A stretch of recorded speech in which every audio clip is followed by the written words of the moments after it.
29 de septiembre. Hoy es feriado por lo de la batalla de Boquerón, que al parecer fue exitosa a favor de Paraguay, y esto ocurría hace 91 años. La victoria en Boquerón elevó el espíritu de Paraguay en medio de la guerra del Chaco, a pesar de las dificultades y la inferioridad numérica. Nuestras tropas demostraron valentía y determinación, recuperando un fortín estratégico, el de Boquerón. Hoy, mientras enfrentamos enemigos distintos, como la corrupción y la falta de infraestructura, y yo agregaría la falta de un sistema de transporte como la gente, público, recordar Boquerón nos desafía a revivir el patriotismo de nuestros antepasados. Ahí vemos imágenes, digamos, auténticas de lo que fue aquella batalla o aquel momento victorioso de Paraguay ante las tropas o el ejército de Bolivia. Una lucha entre pueblos hermanos que duró 3 años, de 1932 a 1935, y creo que recién en 1938 se llegó a firmar definitivamente la paz en Buenos Aires, después de varias intentonas. Sí, terminó la contienda en 1935, pero recién en el 38 se rubricó la famosa paz allá en la Casa Rosada en Buenos Aires, que salió en este caso la Argentina a favor de Paraguay en aquel momento. Ahora Argentina está erosionando nuestros intereses, lamentablemente, y el tren tuvo mucho que ver también en aquel momento, porque el tren, ahí está el tren, a ver si ponemos de vuelta esas ruedas de la locomotora que eran el símbolo, digamos. Si te vas un poco antes mejor todavía, porque es fundamental esto, es fundamental. Ahí vemos a las enfermeras del Chaco que cumplieron también un rol protagónico impresionante, y el tren que transportaba a las tropas al medio del Chaco, las tropas que venían en las naves estas, el Paraguay y el Humaitá, digamos, estos barcos, ¿cómo se llama estos barcos? Las cañoneras, Paraguay y Humaitá, que transportaban a las tropas paraguayas hasta Puerto Casado, creo que era, y de ahí iban en tren las tropas hasta muy adentro del Chaco, y bueno, donde se unían ahí en un fortín todas las escuadras dirigidas o al mando del mariscal Estigarribia. No sé, me salté muchas cosas, pero acá puede corroborar todo esto o ampliarnos o mejorar, por supuesto, lo que dije, este profesional, abogado, escribano, historiador, Eduardo Ortiz Mereles, a quien damos la bienvenida. ¿Cómo te va? Muy buenas tardes, Bruno, y bueno, estamos aquí para compartir un poco sobre relatos de la historia, sí, y de lo que se conmemora hoy el 29 de septiembre. Sí, justamente, ¿qué se conmemora hoy? ¿Por qué es tan importante la batalla de Boquerón? Porque vos sos historiador militar también, ¿verdad? Te gusta, sos apasionado de la historia del Paraguay, tenés un magíster en ciencias de la educación, fuiste docente de historia del Paraguay y de la política en el nivel secundario, catedrático, en fin, en la carrera de Derecho, leyes, materias afines, pero sobre todo te atrapó la historia. ¿Por qué un día como hoy es tan importante para los paraguayos? Bruno, realmente cuando hablamos de historia, no podemos hablar de sucesos por separado. Y hablar de la victoria de Boquerón significa la retomada de un fortín que estaba en poder de los bolivianos después de 20 días de cruenta lucha. Sí. Y donde fue básicamente la batalla de Boquerón considerada como una escuela para lo que después, y a partir de ahí, el teniente coronel en aquel tiempo, luego coronel y bueno, póstumo mariscal, José Félix Estigarribia, el comandante del Chaco, implementa durante toda la campaña por la recuperación del Chaco Boreal. Y digo recuperación porque los bolivianos ya llegaron hasta Boquerón y estaban con su objetivo de llegar incluso, porque ellos hay mapas donde vemos que el Chaco boliviano era hasta el puente Remanso. O sea que básicamente era la pretensión de ellos. Cuando eso no existía el puente Remanso, toda la región nuestra occidental era en los mapas y en los cerebros y sentimientos bolivianos como de ellos. Sí, no, y ahí te voy a pasar a la producción y para compartir también. Dice Chaco boliviano. Entonces, por eso te decía, te tengo que... Chaco boliviano. Chaco boliviano. No, nunca escuché eso. Sí. Sí, Chaco boliviano. ¿Verdad? Y por eso te digo que para lo que representó o lo que representa Boquerón es hace muy 91 años de esto. Justamente hace 91 años, un día como hoy, de 1935. Y 35. Justamente, ahora son aproximadamente las 12. Sí. Las 12. Exactamente. Un minuto para las 12. A las 12 ocurre el cese del fuego. ¿Sí? O sea, por lo menos se dispuso el cese del fuego en el caso del 12 de junio, ¿verdad? Del 35. Digo por qué cese de fuego, porque en el caso de Boquerón, perdón, del 35 cuando la paz del Chaco, 12 de junio, cese de fuego. Pero en Boquerón hay una rendición boliviana. Debemos de entender eso. Ahora bien, pero entonces nosotros nos ganamos y finalmente retomamos nomás no. Perdóname, espera. Sí. 12 de junio del 30, no, del 35. Y sí, de ese mismo año. Del 35. Boquerón fue en el 32. ¿Por qué yo hago por eso mención? ¿Por qué hago mención de eso? Boquerón fue en el 32, sí, claro. Porque vos hace rato mencionabas sobre la paz del Chaco. Sí, claro, claro. Y Boquerón fue en el 32. 1932. Y 35 fue la paz del Chaco, ¿verdad? Sí, sí. Entonces, Y 1938, la definitiva la firma del Tratado de Paz. Del Tratado de Paz y la firma final del Tratado de Paz y Límites. ¿Sabes cuándo fue? En el 2009. ¿Recién? Sí, con el presidente Fernando Lugo y Evo Morales. Y también fue con la presidenta Cristina Fernández de Kirchner en Argentina, ¿verdad? O sea, fueron protagonistas similares de los mismos países de lo que estuviste mencionando en el año 38, ¿verdad? Qué notable. Y digo, por el tema de la paz del Chaco, y yo si bien es cierto, me fui hasta el final, aprovechando nomás que vos entraste por contando esos ya sucesos posteriores, pero lo que Boquerón significa es el inicio de una campaña donde muchos paraguayos que partieron del viejo estadio de Sajonia, hoy en homenaje a ellos, Estadio Defensores del Chaco, nunca más volvieron. Y nos dieron el 70% de del territorio que hoy es incluso todo el Paraguay. Decime una cosa, Eduardo Ortiz Mereles se llama nuestro historiador acá, invitado especial. Sí. O sea que Boquerón fue la primera victoria paraguaya en esta guerra cruenta con Bolivia, por eso es tan importante. Así mismo. Te decía que no puedo hablar de hechos individuales, sino hechos encadenados.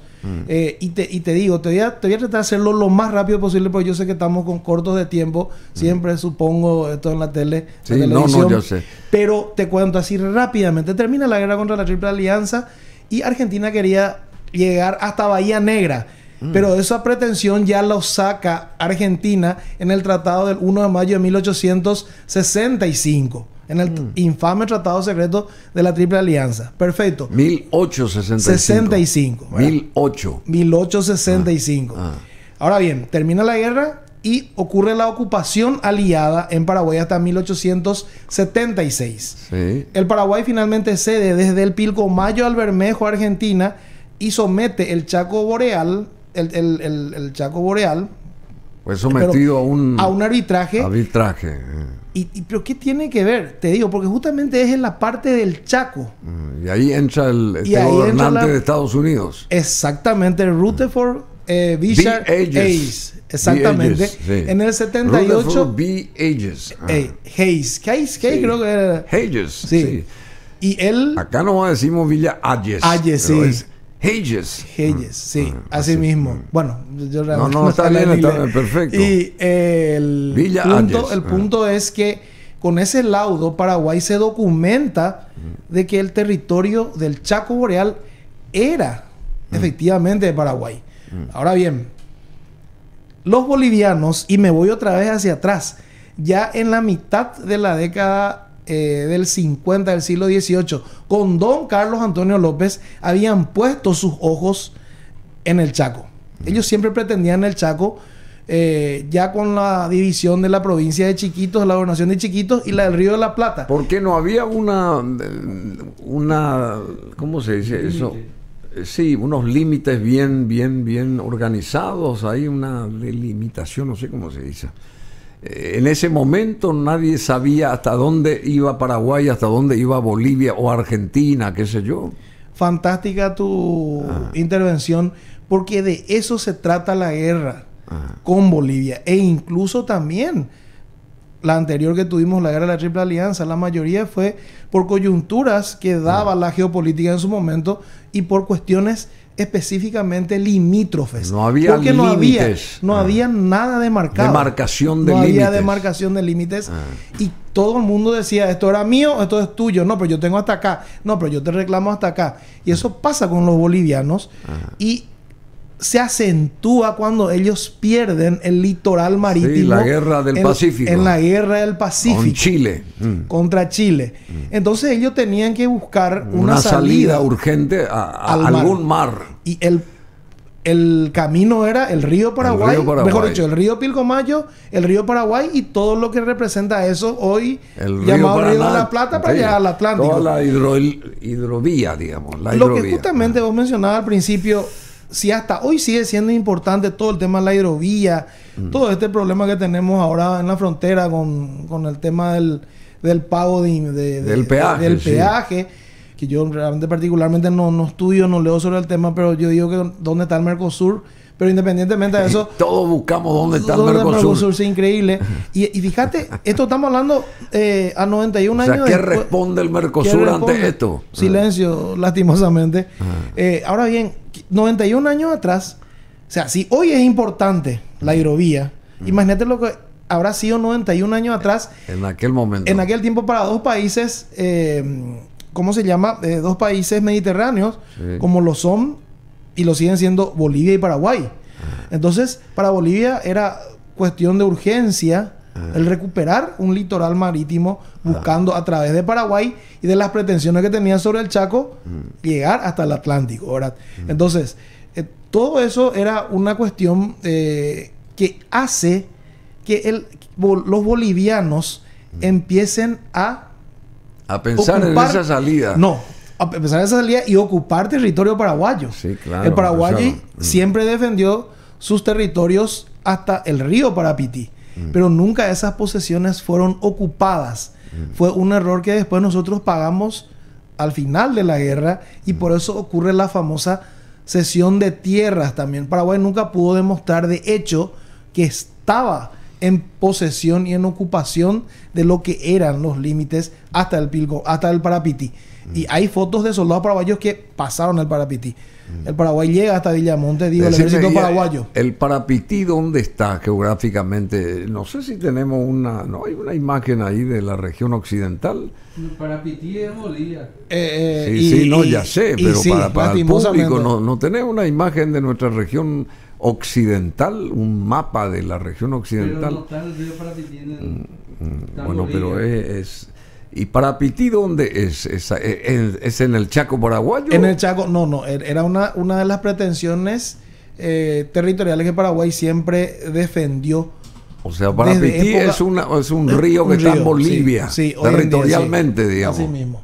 ¿Eh? Así mismo. Igual, O sea que le Paraguay, llaman también Parapetí también hoy en día. Bueno, o por sea, el tema Paraguay pretendía que el territorio nuestro sea hasta ahí. hasta el río Parapití. Exactamente. Y los bolivianos rechazaban eso. Totalmente. Los bolivianos decían que el Chaco completo hasta...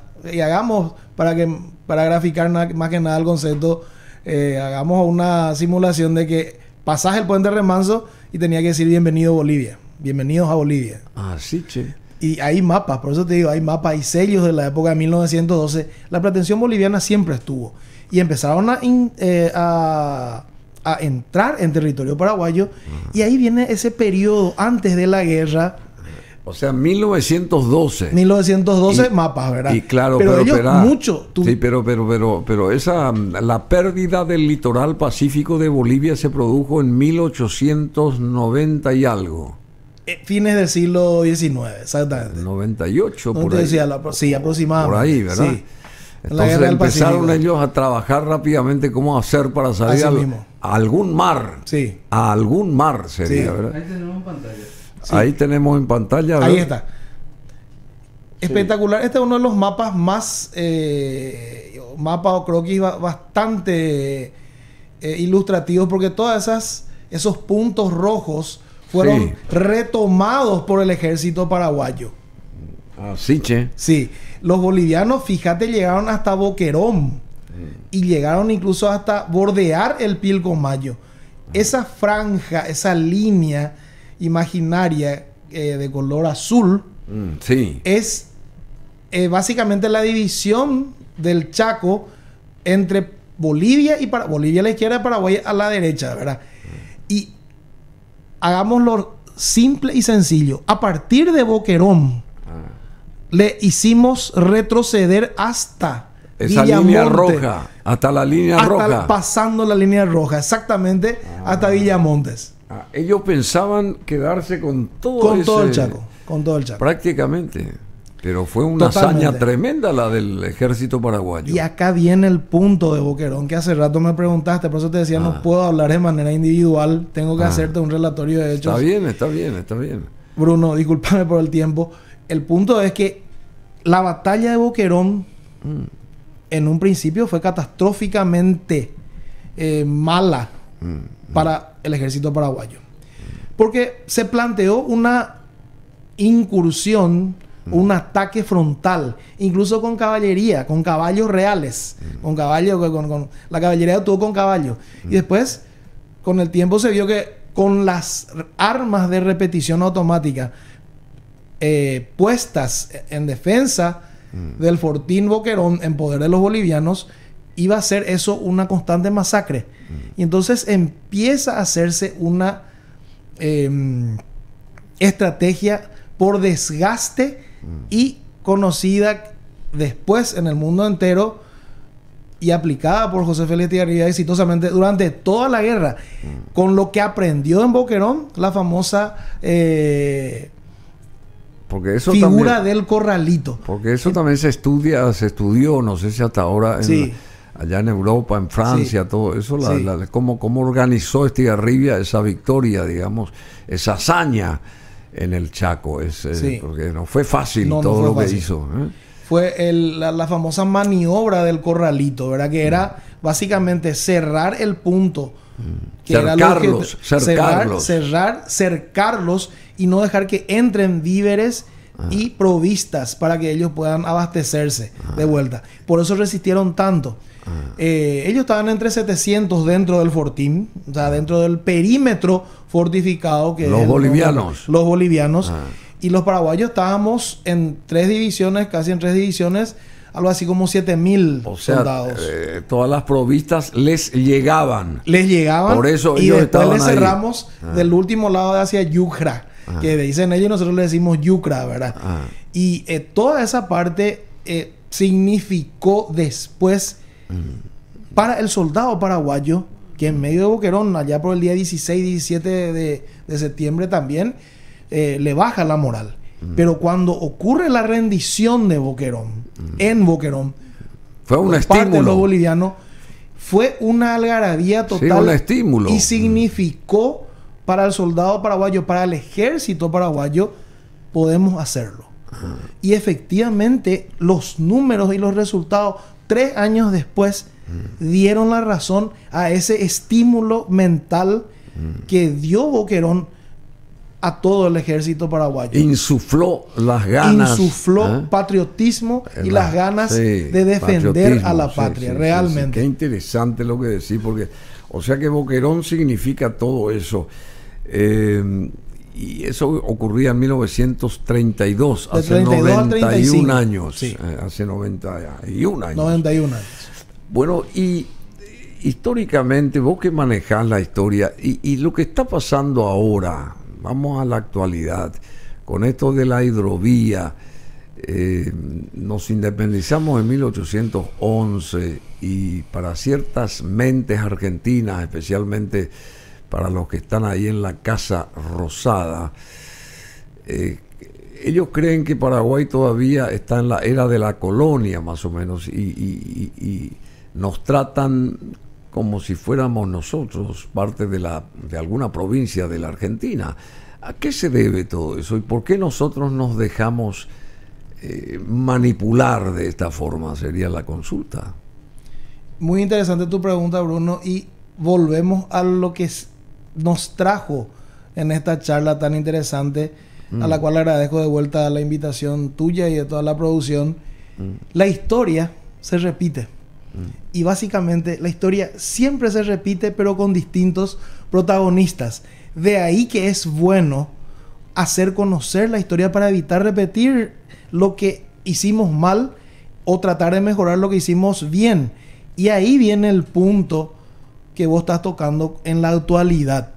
¿Por qué Argentina sigue teniendo para con nosotros las mismas consideraciones o desconsideraciones que teníamos cuando éramos nosotros apenas éramos una provincia, cuando en la Confederación del Río de la Plata ellos nos cobraban, Confederación Argentina, estamos hablando antes de la independencia de 1811, ellos nos cobraban los tributos. De hecho, que ese cobro excesivo de impuestos fue uno de los tantos motivos que después hacen iniciar el proceso de la gesta de la independencia. Y acá viene otro dato no menor. El proceso de la gesta de la independencia, que Paraguay tiene primero el 14 de mayo, el primer grito de libertad. De 1811, aunque recién nos proclamamos república en 1813, ¿verdad? Ahora bien, el punto es, Paraguay defendió su independencia, y esto es muy actual, Bruno, es acorde a tu pregunta. Paraguay defendió su independencia, que a través de un proceso inicia en 1811 con 2 guerras con todos sus vecinos, 2 guerras internacionales. Y fíjate, hoy estamos hablando básicamente de la misma cosa. Una nueva pelea con nuestro vecino por el mismo tema. Cobro de impuestos, cobro de peaje, cobro de tributos por una zona que debería ya estar por lo menos determinada o acordada en otros aspectos a nivel diplomático, ¿verdad? O sea, evidentemente que hay un retroceso histórico por parte de los hermanos argentinos. Desde mi punto de vista, no leí mucho sobre el tema, no manejo mucho el tema, Bruno, pero yo creo que tenemos que rever la visión, digo yo, por lo menos ellos, y nosotros también volver a... No digo, nosotros no vamos a llegar nunca a un conflicto armado hoy en día, no nos alcanza, tenemos que ser sinceros, pero por lo menos, como vos dijiste, plantarnos. Decir, pero espera un poco un ratito. Lo que pasa es que nosotros somos vecinos y indefectiblemente tenemos que ser amigos, porque vamos a vivir eternamente unos al lado de los otros. No es que nos vamos a mudar nosotros. Entonces tenemos que convivir, ¿no te parece? Y justamente el punto, y discúlpame, somos un estado tapón, somos el estado pequeño. No tenemos la costa marítima que tiene Uruguay, que si bien es cierto son más pocos que nosotros, más chicos que nosotros. Ellos tienen mucho comercio, tienen una economía distinta a la nuestra. Entonces para nosotros nos cuesta mucho Y hoy seguimos defendiendo nuestra independencia. Y fíjense esta vulnerabilidad que tenemos hoy con el caso del peaje de la hidrovía, ¿verdad? Bueno, estamos ante un hecho trascendental, la gloriosa victoria también en la batalla de Boquerón. Esto ocurría hace 91 años. Estamos acá con Eduardo Ortiz Mereles, historiador, militar, sobre todo abogado, notario, escribano público. La batalla de Boquerón fue la primera batalla de la Guerra del Chaco. Acá vamos a sintetizar esta historia que enfrentó a los ejércitos del Paraguay contra Bolivia entre 1932 a 1935. Se libró desde el 9 hasta el 29 de septiembre de 1932 la batalla esta de Boquerón en torno al Fortín Boquerón, que en aquel momento se hallaba ocupado por las fuerzas bolivianas a cuyo mando se encontraba el coronel Manuel Marzana, y que culminó con la recuperación de dicho fortín por parte del ejército paraguayo comandado por el entonces teniente coronel José Félix Estigarribia, produciendo además la captura de sus ocupantes, la caída de los fortines bolivianos circundantes y la retirada de las fuerzas bolivianas hacia el Fortín Arce. El Fortín Arce, que ha de ser ya dentro del territorio boliviano, el Fortín Arce. Hasta el Fortín Arce sí, sería básicamente un territorio en disputa dentro del Chaco Boreal, y que después también tropas paraguayas llegan hasta ese lugar. Pero existe todavía el Fortín Arce. Normalmente ya cuestiones por el paso del tiempo ya se conocen más que nada nominalmente. Mismo el Fortín Boquerón, como pensamos como un lugar, un fortín, un castillo, todo eso, no era tal. Era un perímetro fortificado con armas de repetición, ¿verdad? Entonces, más que nada por ahí viene el punto del nombre. Bueno, la férrea resistencia opuesta por los bolivianos ante los intentos paraguayos de retomar el fortín en el primer día de batalla obligó al comando paraguayo a reformular su estrategia, decidiéndose a sitiar el reducto, cortando todas sus comunicaciones y aprovisionamientos. Esto es lo que decía acá el historiador, logrando la rendición de los ocupantes bolivianos luego de 20 largos días. Una vez consumada la rendición y el cese del fuego, el conteo de las bajas reveló que las fuerzas bolivianas habían perdido cerca de 1.000 hombres entre muertos y heridos, mientras que el ejército paraguayo lo que perdió fue cerca de 2.000, el doble más o menos. El doble de la pérdida de Bolivia tuvo el ejército paraguayo en esos días, tratando de vencer ahí hasta que logró su hazaña victoriosa en esa batalla de Boquerón. La victoria paraguaya en Boquerón fue un punto de inflexión favorable para el Paraguay, puesto que significó un aumento en el nivel de la confianza de las tropas en su capacidad para afrontar el conflicto bélico, como así también generó un gran contento popular en la sociedad de aquella época. Vale recordar que en el año 1933, al cumplirse el primer aniversario de la victoria en Boquerón, el Congreso de la República sancionó la Ley 1370, donde se estableció el día 29 de septiembre como feriado nacional para conmemorar la gesta de las fuerzas paraguayas durante la contienda chaqueña. Y asimismo, en el año 1942, mediante el decreto presidencial número 14.802, fue declarado el Día del Soldado en el Paraguay. Bueno, interesante esto para recordar y para saber, porque muchas generaciones o mucha gente como que no sabe ni qué pasó el 29 de septiembre de 1932 en este caso. Bueno, querido Eduardo Ortiz Mereles, ¿hace cuánto que estás vos con todo esto de la historia?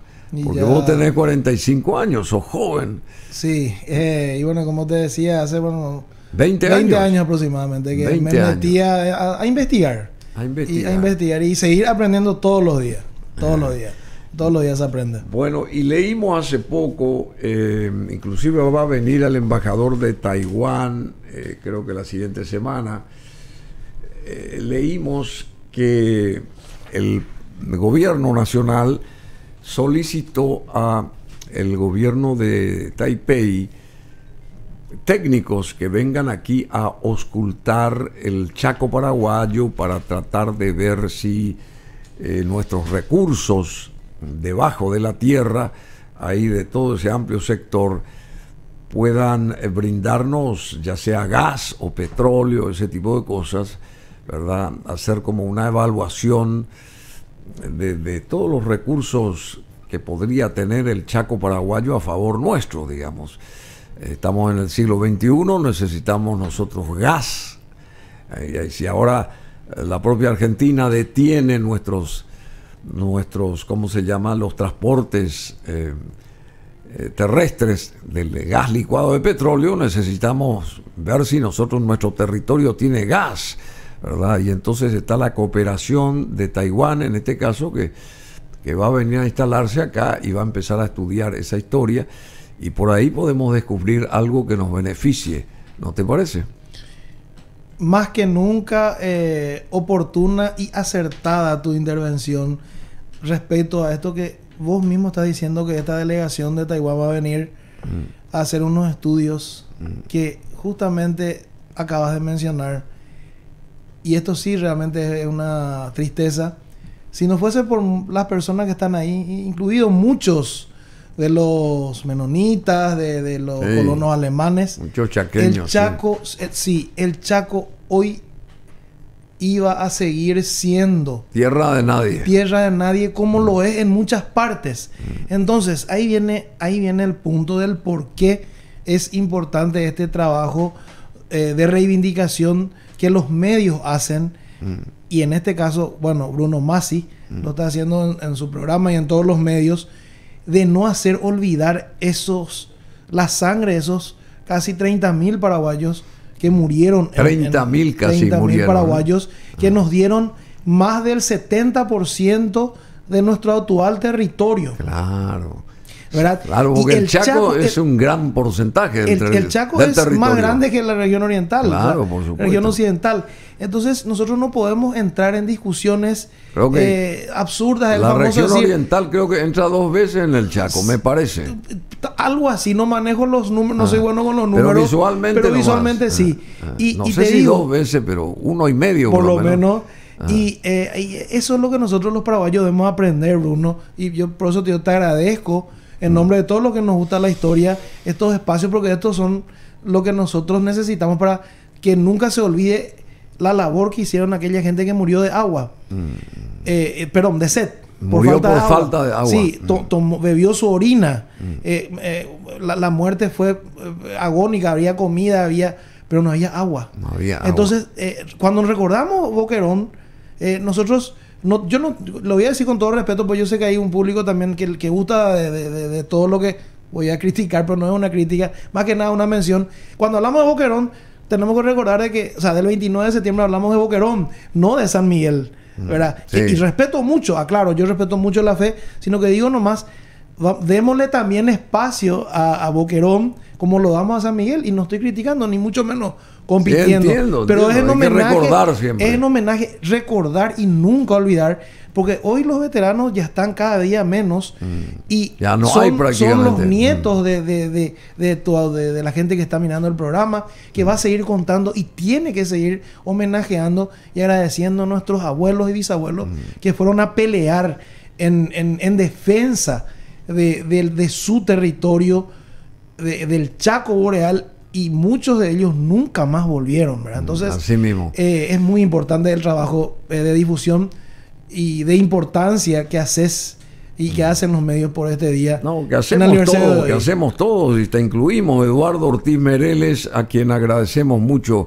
Tenés que volver, Eduardo, cuando quiera. Y seguí con ese ahínco en esto que abrazaste, estudiar la historia, nuestra historia, la historia militar y bueno, es muy importante también, y la historia de nuestros antepasados, a quien rendimos homenaje hoy, recordando la famosa batalla de Boquerón, a 91 años de aquella gesta, que nunca va a ser olvidada, por supuesto, y que hay que tenerla siempre vigente y presente, y bueno, y a toda la gente magnífica del Paraguay que se volcó a defender nuestra heredad patria.